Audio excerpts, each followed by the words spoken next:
guys, welcome back to my YouTube channel. ඉතින් ඔයාලා හැමෝම මගේ YouTube channel එකත් එක්ක ගොඩාක් ආදරෙන් එකතු කරගන්නවා.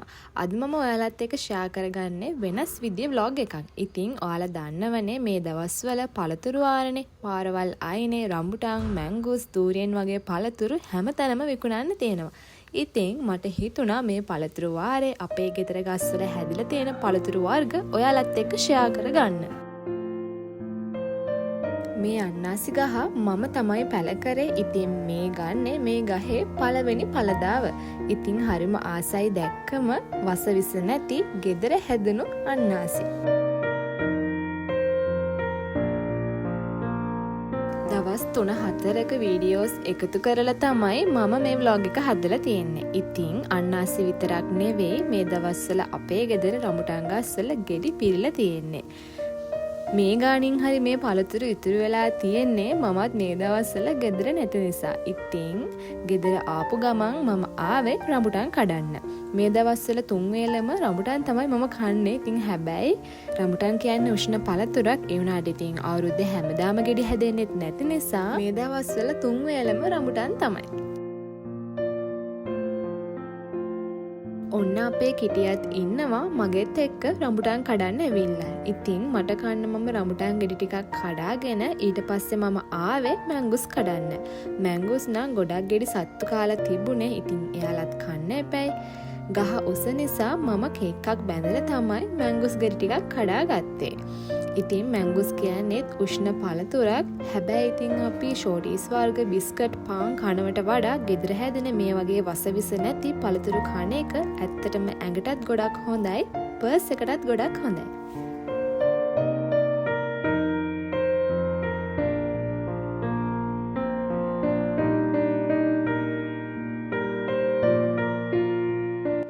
ඉතින් ඔන්න හවස් වෙන්න අපේ මල්ලි රඹුටන් මල්ලක් කඩලා තිබුණා. උඩ තියෙන අතුවල තමයි රතු පාට රඹුටන් තියෙන්නේ. මම ඉතින් මේ කඩපු රඹුටන් ටික පාර්සල් කරා. මොකද අපි විතරක් කාලා හරියන්නේ නෑනේ. ඉතින් අපේ ගෙදර ළඟ තියෙන ගෙවල් ටිකට ඒ වගේම අපේ නෑදෑයන්ට මේ හැමෝටම අපි රඹුටන් බෙදුවා. ඒ වගේම එක ගහක් විතරක් නෙවෙයි ගස් දෙකක්ම අපේ ගෙදර තියෙනවා. ඉතින් මේ පාර ගස් දෙකේම ගොඩක් රඹුටන් හැදිලා තිබුණු නිසා හැමෝටම බෙදන්නත් පුළුවන් වුණා. ඊට පස්සේ මම තව මැංගුස් ටිකකුත් කඩාගත්තා අපේ බෝඩිමේ යාළුවන්ට අරගෙන යන්න කියලා. ඔන්න ඉතින් ආයෙම මම ආවා රඹුටන් ඇහිඳින්න. මේ පාර නම් රතු පාට වෙච්ච රඹුටන් ටිකක් තමයි මම කඩාගත්තේ. ඉතින් මේ දවස්වල දවසක වෙන්නේ මෙහෙම තමයි. රඹුටන් ගහෙන් මැංගුස් ගහට, මැංගුස් ගහෙන් අලිපේර ගහට.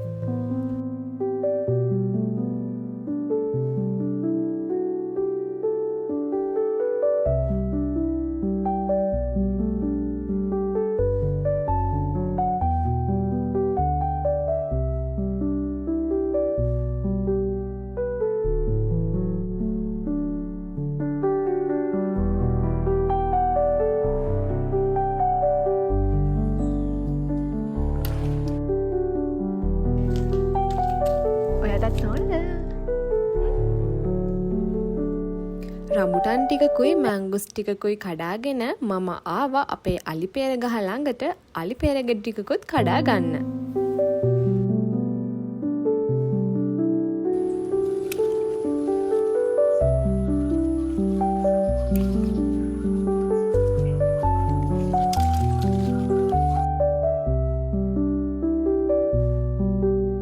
ඉතින් මේ තියෙන්නේ මගේ පළතුරු කූඩේ. බලන්නකො ලස්සන.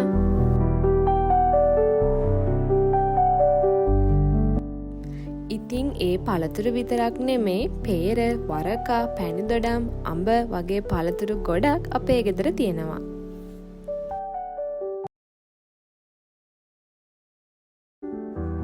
ඔයාලට පේනව ඇතිනේ වරක ගහේ තිබුණු අන්තිම ගෙඩිය තමයි ඔය ලේන්නු කන්නේ. පහුගිය දවස් ටිකේම අපි වරක කාපු නිසා අන්තිම ගෙඩියත් අපි සත්තුන්ට කන්න තියුවා. එතකොට මේ තියෙන්නේ ඩොංක ගහක්. මේ ෆොටෝ එකේ තියෙන්නේ අන්න ඒ පළතුර. ඩොංක කියන්නේ මම ආසම පළතුරක්. ඉතින් යාළුවෙක් ගෙනත් දීපු ඩොංක ඇට වලින් තමයි මම මේ ගහ පැල කරගත්තේ. ඔන්න ඉතින් අපේ තාත්තා දෙලුම් පැලයක් අරගෙන ඇවිල්ලා තිබුණා. කලින් අපේ ගෙදර දෙලුම් ගහක් තිබිලා ඒක මැරුණා. ඉතින් දෙලුම් කියන්නේ ලොකු ඖෂධීය වටිනාකමක් තියෙන පළතුරක්නේ. ඉතින් හැම ගෙදරකම දෙලුම් පැලයක් තියෙනවා නම් ඒක ගොඩක් වටිනවා. බලන්නකෝ ඉතින් මේ කපල දාලා තියෙන්නේ කාබරංකා. ඉතින් ගොඩක්ම ගිරව් කෑදැත්ත වගේ කුරුල්ලෝ තමයි මේ නරක වැඩේ කරන්නේ.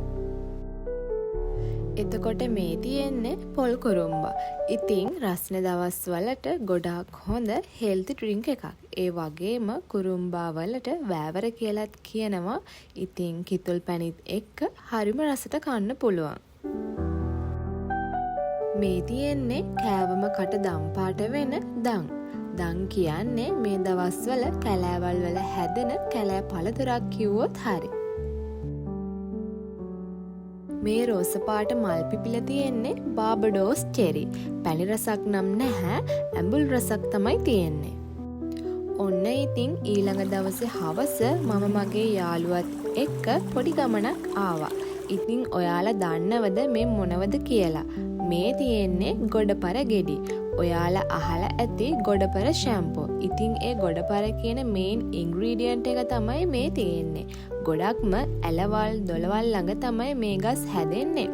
ඒ වගේම මේ ගෙඩි තලලා ෂැම්පෝ එකක් විදියට ඉස්සර අය පාවිච්චි කරලා තියෙනවා. ඊට පස්සේ අපි ආවා දූරියෙන් නැහිඳින්න. ඉතින් මේ දූරියෙන් ගහට මොකක්දෝ ලෙඩක්ලු. ඉතින් අපේ වාසනාවට එකම එක ගෙඩියක් වැටිලා තිබුණා. ඉතින් ඒක බොහොම අමාරුවෙන් තමයි අපි කපා ගත්තේ.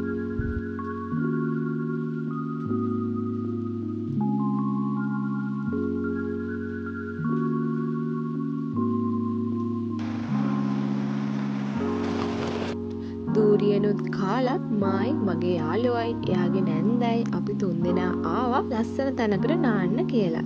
ඉතින් බලන්නකෝ මෙතන තියෙන ලස්සන මට මෙතන දාලා එන්න හිතුනේ නැහැ.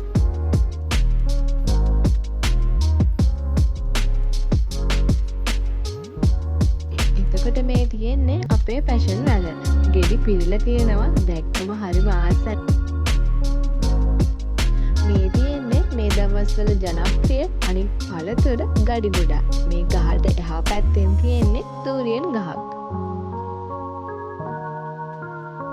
ගඩිගුඩා කියන්නේ මම මාස පළතුරක්. ඉතින් මේ පැලෙත් මම පැල තවාණකින් අරගෙන ඇවිල්ලා තමයි පැල කරේ දැනට අවුරුදු 4කට විතර කලින්. ඒ වුණාට ඉතින් තවම පළදාව නම් නැහැ. ඒකට කමක් නැහැ කියලා ඔන්න ඉතින් මම කඩෙන් ගෙන ගඩිගුඩා කෑවා. මේ තියෙන්නේ මගේ පුංචි ස්ට්‍රෝබෙරි වගාව. මේ පැල ටික මම අපේ බෝඩිමේ ඇන්ටිගෙන් තමයි ඉල්ලගෙන ආවේ. දැනට නම් හොඳට හැදලා තියෙනවා. ඉතින් මෙහි ක්ලයිමේට් එකත් එක්ක මේ පැලවල ගෙඩි හැදේවි කියන එක නම් ප්‍රශ්නයක්.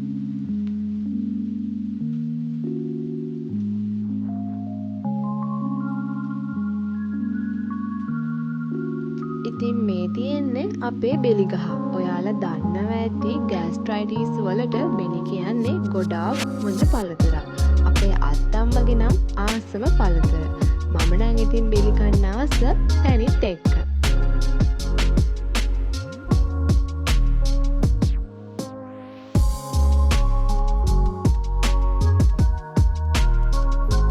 ඉතින් විටමින් ගබඩාවක් වුණු මේ පළතුර ඔයාලා දන්නවනේ.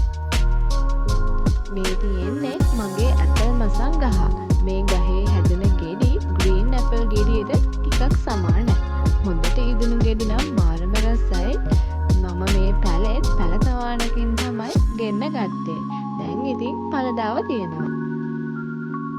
මේ පළතුරු වලට අමතරව අපේ ගෙදර මල්බෙරි, ජමනාරං, අනෝදා, පිනිජම්බු හැමත් තියෙනවා. ඉතින් අපි ජීවත් වෙන්නේ පුංචි කාලයයිනේ. ඔයාටත් පුළුවන් පරිසරයට සතා සිව්පාවට ගහකොළට ආදරය කරන කෙනෙක් විදියට මේ ජීවිතයට සමු දෙන්න. ඒ වගේම ගෙදර තියෙන පුංචිම ඉඩක හරි මොනවා හරි පළතුරු එළවලු පැල ටිකක් වගා කරන්නත් උත්සාහ කරන්න. එහෙනම් ඉතින් තවත් දවසක අලුත් බ්ලොග් එකක් අරගෙන එන්නම්. බයි.